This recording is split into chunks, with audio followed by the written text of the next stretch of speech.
A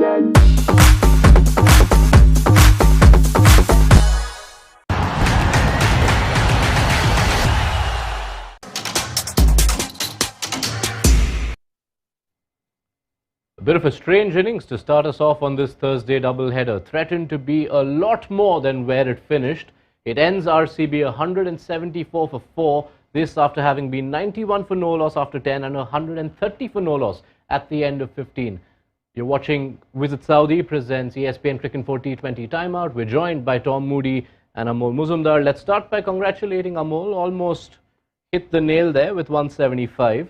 But there were significant periods of that innings where it looked a lot more than your 75 or even Tom's 183 was on the cards. So did I say 175 they will have to get, or did I say 175? We'll give it to you anyway, Amol. Congratulations. Right, thank you very much. But look, it was at one stage I felt as if both our scores could go for down the six. train. Yeah.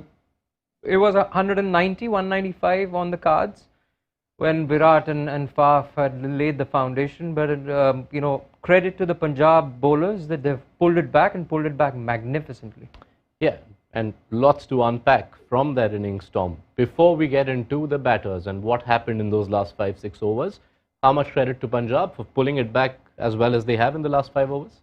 I thought they bowled exceptionally well. I thought they, and this is exactly what you want your bowling group to do, is they made the adjustments to the surface and bowled according to the conditions, and their off-pace deliveries into the pitch were very effective, and that made it difficult for the RCB batters to get any sort of rhythm to their boundary hitting. I think the boundary count was really low, just the 6 sixes and 12 fours for the team in that 20 overs, which is not high at all, particularly at a venue like Mohali, where you normally have a high percentage of boundaries in both fours and sixes.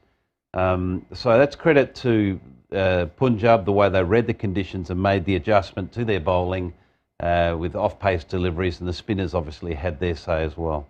Yes, in particular through the middle overs, a period where RCB, like we mentioned, 91 for no loss at 10, but then the break started coming on. It is quite a recurring theme, Amol, and let's get straight to it. Virat Kohli ended the power play 29 of 19, finishes 59 of 47, that's 30 of 28, less than a run a ball against spin. When you haven't lost a wicket, that approach harms your team more often than not?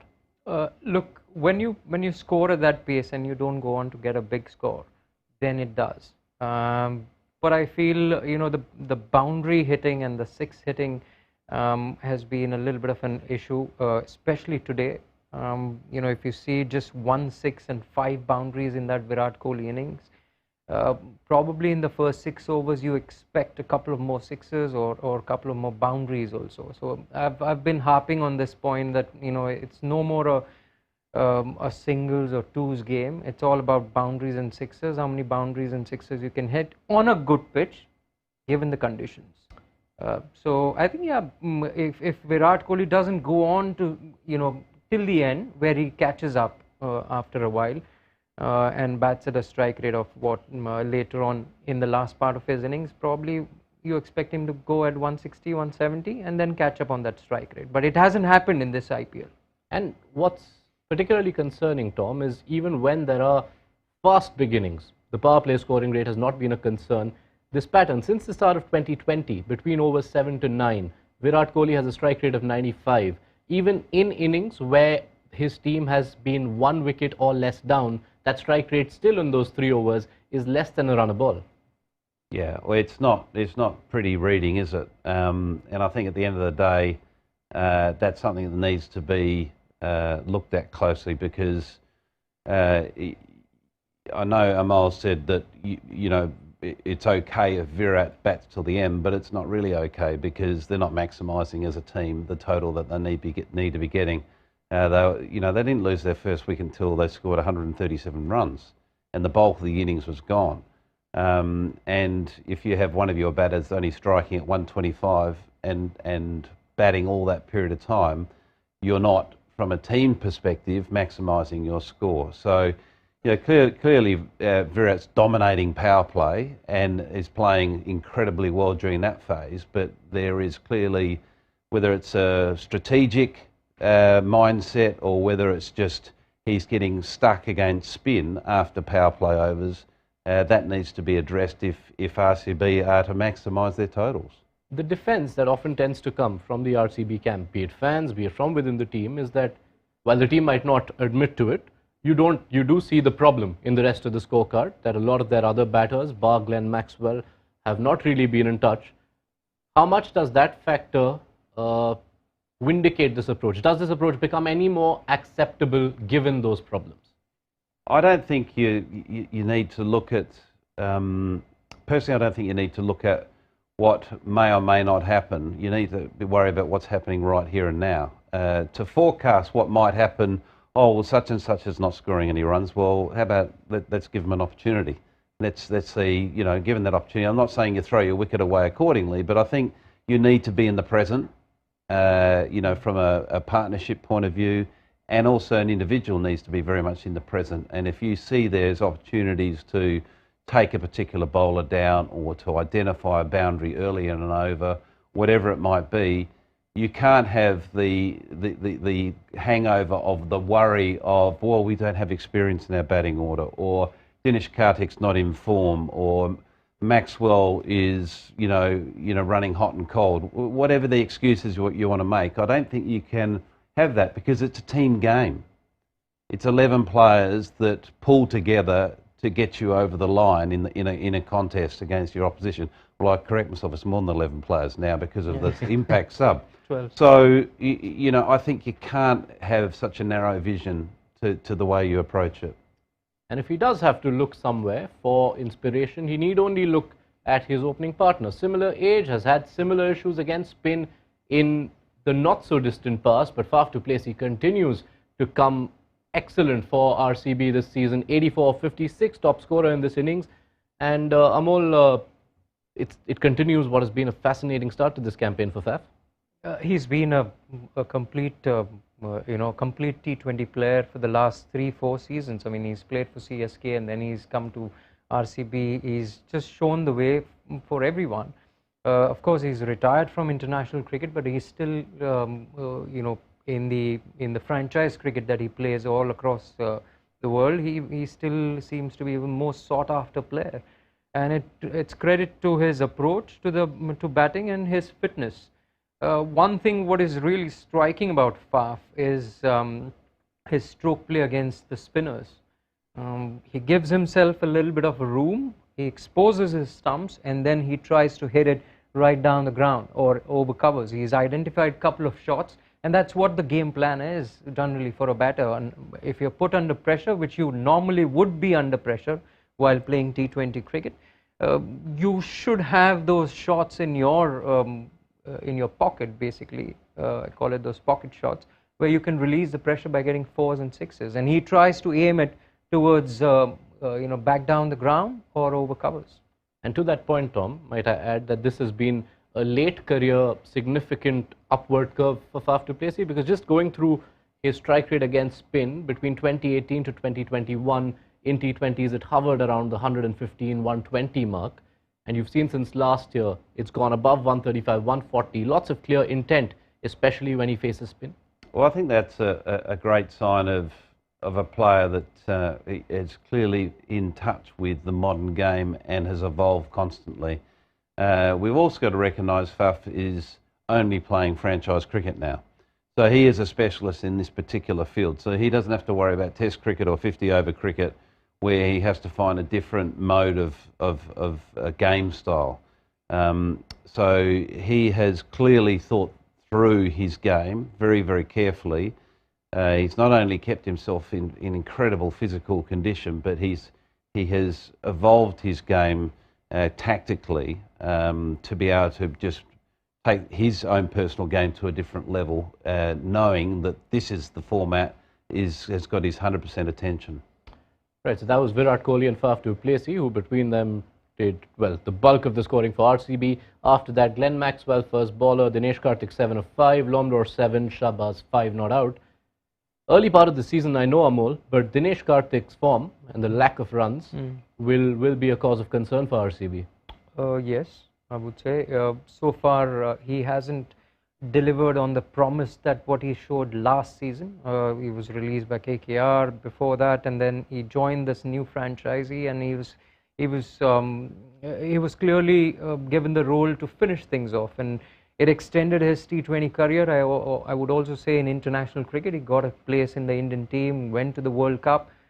But post that, I feel it's tough when you're not playing international cricket continuously, and this year we haven't seen the best of Dinesh Karthik.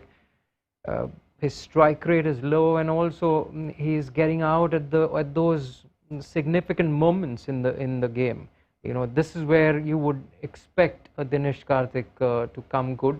There was a stage really set for him to finish things off, but he hasn't been able to do that so far. And he has got that stage that he thrives in a lot of the innings where he's batted, but barring 128 of 14 against CSK in the last game, it's been all single digits. What's changed? Well, time. He's at the sort of twilight of his career. He's now juggling a career outside of cricket, so cricket's not his 100% focus now. He's got other things that he's involved in. So he's at that transitional stage from a playing perspective. Maybe that has had an influence. Maybe he's not getting the volume of cricket that he needs, the volume of batting he needs. He might be getting it in the nets, but that doesn't count for a lot really. If you want to be at the peak of your powers, you need to be playing, in competitive cricket. So that's probably changed. And he had an extraordinary. We need to recognise that he had an extraordinary purple patch. Last year was out of the box. No one saw that coming. We all know Dinesh Karthik is a dangerous player, and he's got a game that can be unstoppable at times. But he was like a runaway train last year in every single time he entered the arena. So to repeat that, and the expectations around that have obviously flown into overflowed into this season, and we're not getting anything close to that. So that's why we're I suppose over-analysing, or not over-analysing, but analysing, his performance. Tom summed up the Punjab bowling at the early part of this show, but one particular moment, Amol, that stood out, 17th over, Harpreet Brar, Sam Curran tosses him the ball, he delivers with the wickets of Kohli and Maxwell back-to-back balls. I know they weren't left with a lot of options with regard to their bowling, but still for a new captain, there's an amount of bravery involved in that sort of a call. I was really impressed with the way Sam Curran has operated on the ground. He would not be necessarily an imposing captain, or his demeanor doesn't show it, but he has operated really shrewdly and very cleverly. He has handled his resources, I think, fantastically for a non-captain. He has not been a captain, not even in his county team or England. He hasn't done that. So to do that at an IPL level is something remarkable. Yeah, no senior leadership experience prior to this, Tom. But I know you spent some time with him at the Oval Invincibles, the 100. Did you see signs of a good leader, a thinking cricketer?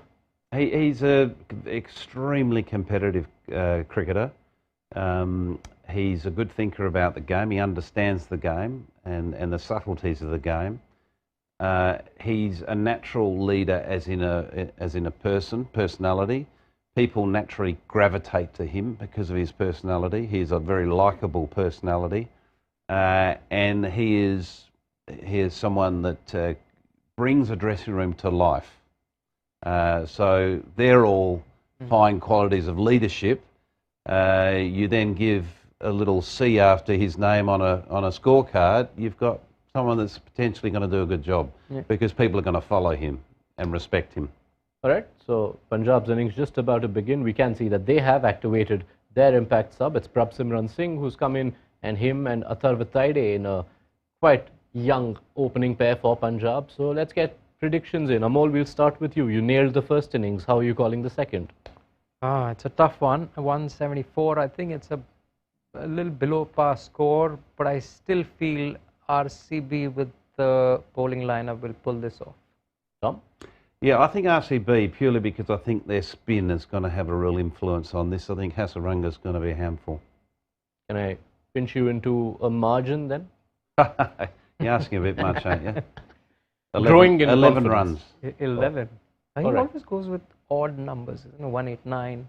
We love it. We love the specificity. Yeah. So, 175 for Punjab to win. Even RCB have activated their card. It's Vishak Vijay Kumar who replaces Faf to Plessis, which means we'll get to see 20 overs of Virat Kohli leading a side again. It's been a while since that happened. Will his return also come with a win for RCB, or will Punjab make it 4 wins and join that cluster at the top in Rajasthan and Lucknow? We'll be back with you on Visit Saudi presents ESPNcricinfo T20 Time. Till then, keep following all the action on the ESPNcricinfo mobile app. You can download it from the Play Store or the App Store. Back with you at the end of this game to also set up Delhi versus Kolkata Knight Riders, which is game 2 of this double-header Thursday. See you then.